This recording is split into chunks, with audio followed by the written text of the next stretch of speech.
और इसी पर आज चर्चा करने के लिए हमारे साथ तमाम खास मेहमान जुड़ चुके हैं।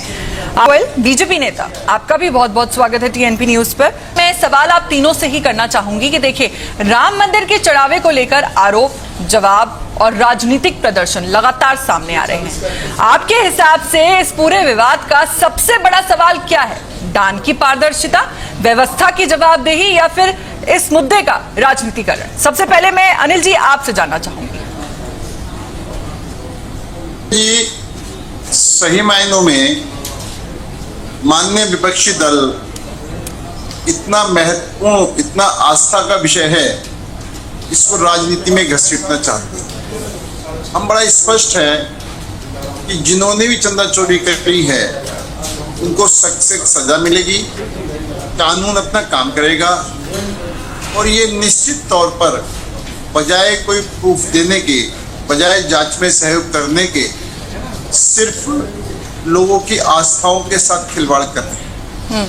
अब जैसे ये देखा कि संसद भवन में के बाहर पप्पू यादव ने भगवा वस्त्र, साधु वस्त्र धारण करके एक तरह से हमारे देश के हिंदू समाज के साधुओं पर चोरी का आरोप लगा। जबकि आप अगर सच्चाई ये है कि उसमें से कुछ कर्मचारी, किसी साधु, कोई साधु संत चोरी में शामिल नहीं, अगर कुछ कर्मचारी उसके चोरी के अंदर शामिल हैं तो उनको गिरफ्तार किया गया है, उनके खिलाफ कार्रवाई हो रही है, जांच चल रही है, और भी कोई उसके साथ साथ जो चोरी में पाए जाएंगे उन सबके खिलाफ कार्रवाई होगी। किसी को भी किसी कीमत पर नहीं बख्शा जाएगा, ये बड़ा स्पष्ट है। लेकिन हमारा माननीय विपक्षी दल को बाकी कुछ दिखाई नहीं दे रहा। बाकी और भी जगह पर जो पूजा स्थल हैं, अन्य धर्मों के जो पूजा स्थल हैं, वहाँ पर कोई भी गड़बड़ घोटाला हो रहा है तो उस पर उनका कोई ध्यान नहीं। जिस तरीके से अभी हमारे युवाओं को भड़काने के लिए जंतर मंतर पर विपक्षी दलों ने पूरा तांडव मचाया, लेकिन वही अगर झारखंड के अंदर, हिमाचल में, कर्नाटक में, पंजाब में कोई मतलब नहीं है, तो इनका जो विपक्ष का सिर्फ और सिर्फ वोटों की राजनीति के लिए एक तरफ सत्ताधारी दल को बदनाम करने के अलावा कोई काम नहीं है। और मैं बड़ा स्पष्ट है कि इनके पास कोई भी प्रूफ हो, इनके पास कोई भी चीज है तो जांच समिति को संसद में रख पेश करें, जांच समिति में पेश करें, कोर्ट में पेश करें, जहां भी वो पेश करें, पेश करना चाहिए, सहयोग देना चाहिए।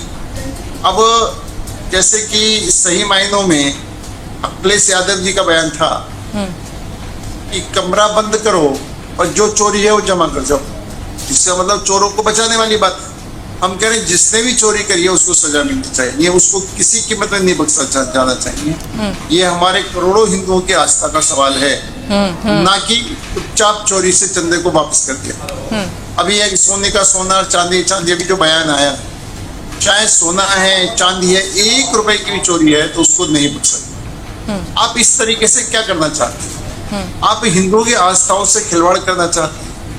आप जो हमारी आस्था का केंद्र है, पहले आप राम मंदिर के अस्तित्व को नहीं स्वीकारते थे, पहले आप राम मंदिर के खिलाफ चलते थे, वहां पर राम मंदिर नहीं बनना चाहिए, राम भक्तों पर गोली चलनी चाहिए, राम भक्तों पर गोली चलाते थे, राम के अस्तित्व नहीं मानते थे, राम सेतु के अस्तित्व नहीं मानते थे, पहले कुछ भी नहीं मानते थे। लेकिन आज सिर्फ वोटों की राजनीति है, हमें चुनाव सिर पर है, इसलिए इसको इतना बड़ा हमें मोमेंटम बनाना है। जनता ये सब देख रही है कि अगर इनकी आस्था राम मंदिर में होती, अगर ये आस्था में राम मंदिर होते तो निश्चित तौर पर आज तक इतने सारे बड़े आंदोलन में आप ये नारा लगाते थे कि भाई बीजेपी वाले कहते हैं रामलला हम आएंगे, मंदिर वहीं बनाएंगे, लेकिन डेट तारीख नहीं बताते।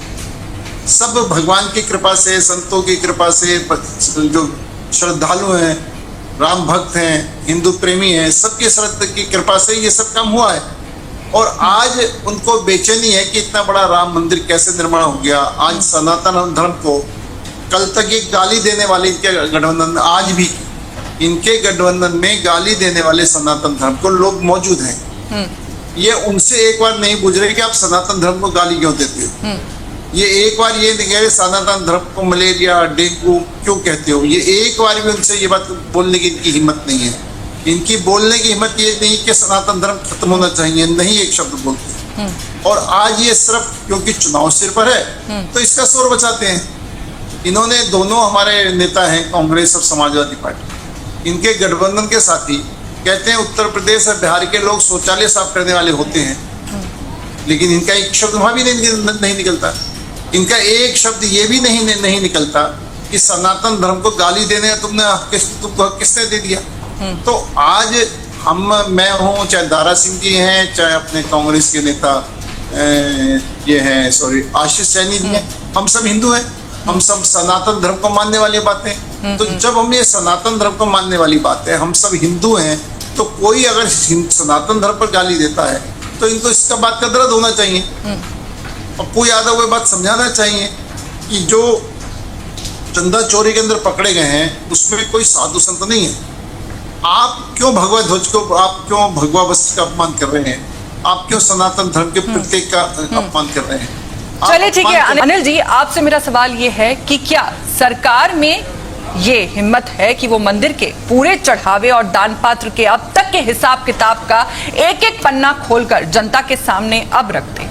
क्योंकि देखिए ये करोड़ों लोगों के, करोड़ों भक्तों की आस्था का सवाल हो गया है।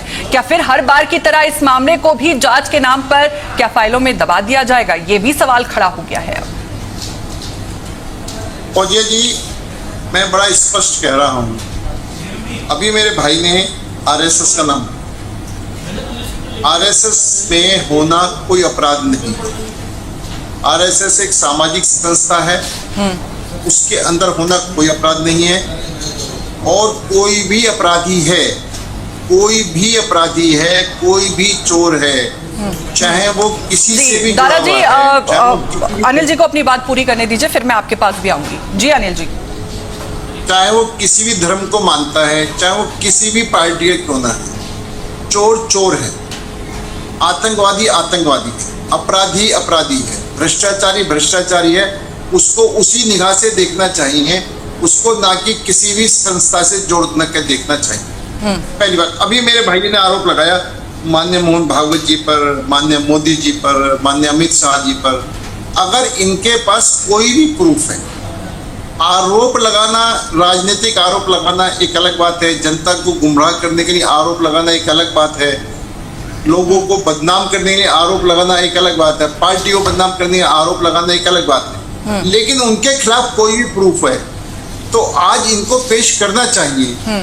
आज ये प्रूफ तो पेश कर नहीं रहे हैं, सिर्फ बदनाम कर रहे हैं, बदनाम करके अपनी राजनीतिक रोटियां सेकना चाहते हैं। जनता इस बात को अच्छी तरीके से समझ गई कि जब भी इस चोरी का मामला सामने आया, फौरन ट्रस्ट ने हमें सरकार को बताया, सरकार फौरन एक्शन में आई, एसआईटी का गठन करा, जो लोग पकड़े गए उनके खिलाफ जांच हो रही है। आगे उस जांच के बढ़ते बढ़ते और जो भी लोग इसमें होंगे वो भी इसके अंदर आएंगे, किसी को नहीं बख्शा जाएगा।